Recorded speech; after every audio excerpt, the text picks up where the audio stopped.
Alpha Islami Life Insurance PLC Rangunia অফিসের উদ্যোগে বীমা গ্রাহকর মৃত্যু দাবির চেক হস্তান্তর ও দোয়া মাহফিল অনুষ্ঠিতই। সোমবার আগস্টের 17 তারিখ সকাল 10টায় শিলক হাজি মনিরুজ্জামান তালুকদার কিন্ডারগার্টেন স্কুল প্রাঙ্গণত এই কর্মসূচি পালিত হয়। অনুষ্ঠানত দক্ষিণ শিলকর জমাতদার পাড়ার হাজি মনিরুজ্জামান তালুকদার বাড়ির মরহুম আক্তার হোসেন তালুকদারের মৃত্যু দাবি বাবদ 5,74,080 টিয়ার চেক তার মনোনীত নমিনি স্ত্রীর হাতত তুলি দেয় আলফা লাইফ ইন্স্যুরেন্স পিএলসি। আমার স্বামী মারা গেছে, একটা আলফাতে বিমা করছে, একটা কিস্ত চলাইছে, তারপর মারা গেছে। আজকে আমাদের হাতে ওরা 5,74,000 টাকা তুলে দিছে, এতে আমরা খুশি। জানা যায় মরহুম Akhtar Hossain Alpha Life Insurance কোম্পানিত উগ্র বিমার কিস্তি চালাইল, এরপরে তিনি মৃত্যুবরণ করে। ফলে প্রতিষ্ঠানের পক্ষতুন তার নমিনিরে পুরো বিমা দাবির টিয়া 5,74,080 টিয়ার চেক হস্তান্তর করে। আক্তার হোসেন তালুকদার উনি সৌদি আরব আছিল, সৌদি আরব তাহা অবস্থায় আরারেডজ্ঞ বিমা করছিল।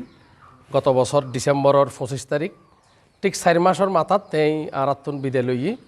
যাই হোক আল্লাহ তে স্টুক করে মারা গিয়ে আজকে তার পরিবারের আরা 5,74,080 টিয়া আলফা ইসলামী লাইফ ইন্স্যুরেন্সের পক্ষতুন দিত পারিয়ে আরা নিজেরও এই পেশাত যেহেতু আছে আরা দৈন্য মনগরীর।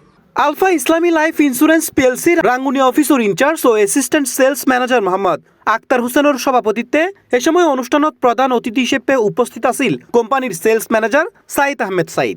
উনি মাত্র 4 মাসের মাথায় আমাদের একটা কিস্তি 15 বছর মেয়াদে একটা পলিসি করছিল আমাদের এখানে, মাত্র একটা কিস্তি পরিশোধ করে উনি মারা গেলেন।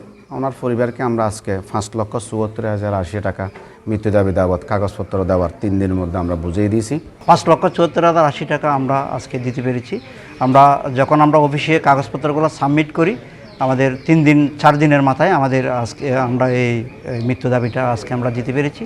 বিশেষ অতিথি হিসেবে আরও উপস্থিত আছিল sales manager Mohammad Shafiul Alam, branch manager Mohammad Anwar Hossain, Mohammad Sohel, unit manager Mohammad Shakil, Mohammad Kubbat Ali, Abdul Gafur, Joy Acharya, Musharraf Hossain, Mohammad Mamun, Joysen সহ আরো বহুত কেউ।